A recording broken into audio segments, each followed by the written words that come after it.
అంటే మనం కొంతమందిని చూస్తుంటాం, కిచెన్ చిన్నగా అయిపోయింది పెద్దగా కావాలి అని చెప్పి బాల్కనీ ప్లేస్ ని కూడా కిచెన్ లో కలుపుకుంటూ ఉంటారు. అంతేకాకుండా వాయువ్యంలో మెట్లు పెట్టుకుంటూ ఉంటారు. అయితే ఇవి ఎలాంటి ప్రభావాలు చూపిస్తాయి? సాయిరామ్ అమ్మ, ఎలా ఉంటుందంటే ఇప్పుడు అపార్ట్మెంట్ కల్చర్లో మీరు అన్నారు, కల్చర్ ఎలా ఉంటుందంటే మనకి ఈస్ట్లో ఒక బాల్కనీ ఉంటుంది, ఒక 4 feet. ఆ 4 feetని ఇంట్లో సగం కలుపుకుంటే, అంటే ఒక 30 feet పొడుగున్న బాల్కనీ ఒక సగ భాగం వరకు కిచెన్ అండ్ పూజ లెవెల్లో మనం బాల్కనీ కలుపుకుంటారు. అప్పుడు ఏమవుతుందంటే అది ఈశాన్యం తగ్గిన ఇంటి కిందికి ఉండి సర్వత్రా అంటే అన్ని అపజయాలు ఇస్తుందమ్మా. అంటే డబ్బు పరంగా, ఆర్థిక పరంగా, భవిష్యత్తు పరంగా, ఎట్లా అంటే ఒక విధంగా చెప్పాలి అంటే కూడా మనకు అన్నీ ఉండి నష్టం పోయే విధంగా మనం పనులు చేస్తూ ఉంటాము. ఇంకా అలాంటి గృహంలో నివసించే వాళ్ళకి విదేశాలు ఉంటే వాళ్ళకి ఇక్కడికి వచ్చేసి అంటే తను అన్నీ కోల్పోయే అవకాశాలు ఉంటాయమ్మా. అందుకని మేము ఒకటే చెప్తున్నాం, కిచెన్ ఎప్పుడు కూడా బాల్కనీ పెంచుకోకండి. తూర్పు బాల్కనీ ఉన్నప్పుడు పర్ఫెక్ట్ బాల్కనీగానే వదిలేయండి. ఎక్కడ కూడా కొంతవరకు ఏంటంటే బయట నుంచి మనకు వాష్రూమ్స్ కూడా కామన్ పెట్టుకుంటారమ్మా. అది కూడా ఆగ్నేయం పెరుగుదల ఉండి చెడు ఫలితాలు ఇస్తూ ఉంటుందన్నమాట.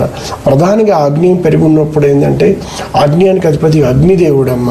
ఆయన ఎప్పుడు కూడా మనకు ధన వృద్ధిని బాగా చేస్తాడు, కానీ ప్లస్ ఆరోగ్యాన్ని కూడా కాపాడుతూ ఉంటాడనమాట.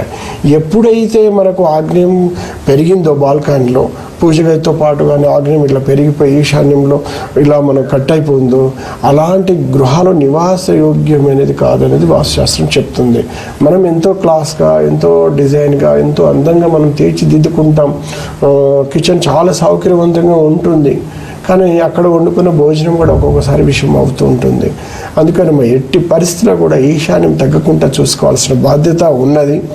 కానీ అలా ఉన్నప్పుడు తప్పనిసరిగా భయంకరమైన ఆర్థిక నష్టాలు, ఏదైనా అప్పులు కానీ చిట్టి వ్యాపారాలు చేస్తుంటే ఆ డబ్బు ఇంట్లోకి రాకపోవడము, అంటే మనం వసూలు చేయలేకపోవడము, అంటే వాళ్ళ దగ్గర నుంచి రాబట్టుకోలేకపోవడము, అలా మన ధన నష్టము, చాలా భయంకరమైన ధన నష్టము, అలాగే హెల్త్ ఛాలెంజెస్, భయంకరమైన నరాలకు సంబంధించిన ఛాలెంజెస్, ఇలాంటి భయంకర ఆగ్నేయం పెరగడం అంత మంచిది కాదనమాట. కానీ చాలా మంచి ప్రశ్న అడిగారు. అలాగే కొంతమంది ఏం చేస్తారంటే వాయుంలో మెట్లు పెట్టేస్తారు, వాయుంలో పూర్తి వాయుంలో లిఫ్ట్ పెట్టేస్తూ ఉంటారు. పూర్తి వాయుంలో అధిక బరువై కూడా వ్యవహారాలన్నీ బెడిసి కొట్టడము జరుగుతుంటుందమ్మా. ఇలాంటి వ్యవహారాలు బెడిసి కొట్టడము, అనుకున్న పనులు ఇబ్బంది పడుతూ ఉండడము, మన పిల్లలు కానీ దేశ విదేశాల్లో ఏదైనా బాగా ఇబ్బంది పడుతూ ఉండడము, అలాగే అక్కడ ఏదైనా స్థిరమైన అంటే చదువుల కోసం వెళ్ళి అక్కడ సెటిల్ అవ్వాలనుకుంటే మళ్ళీ మనకి ఇండియాకు వచ్చేసి సరైన పనులు చేసుకోకపోవడం, వీటికి ఏంటంటే ప్రధాన కారణాలు ఆగ్నేయ దోషాలన్నమాట. దానికి తోడు వాయువ దోషం అనేది ఉంటుంది. ఇలాంటి గృహాలు నివాసించడం కన్నా మారడం మంచిది. ఇంకొకటి లేదు, మనం సొంతంగా కొనుక్కుందాం, అమ్మేసుకొని వెళ్ళిపోదాం అనుకున్నా కుదరటం లేదు అంటే అప్పుడు నేను ఒకటే చెప్తాను, అలాంటి ఉన్నప్పుడు నేను స్వయంగా చూసి, లేకుంటే మనం ఏదైనా వాట్సాప్ ద్వారా మ్యాప్లో తెప్పించుకొని వాళ్ళకున్న సమస్యలను చక్కగా పరిశీలించి అష్టదిగ్బంధనలు చేసి పంపించడము, లేదంటే స్వయంగా వెళ్ళి అష్టదిగ్బంధనతో కంట్రోల్ చేయడం వలన ఆ దోషాలని సాంద్రత తగ్గించడం జరుగుతుంది. ఎప్పుడైతే దోష సాంద్రత తగ్గిస్తూ ఉంటామో రోజు రోజుకి, ఎందుకంటే ఒక 10 సంవత్సరాలు 5 సంవత్సరాల నుంచి ఇబ్బంది పడ్డవాళ్ళు మినిమం కొంత టైం తీసుకుంటే ఖచ్చితంగా వాళ్ళకు అష్టదిగ్బంధన ద్వారా సత్ఫలితాలు వస్తాయన్నమాట.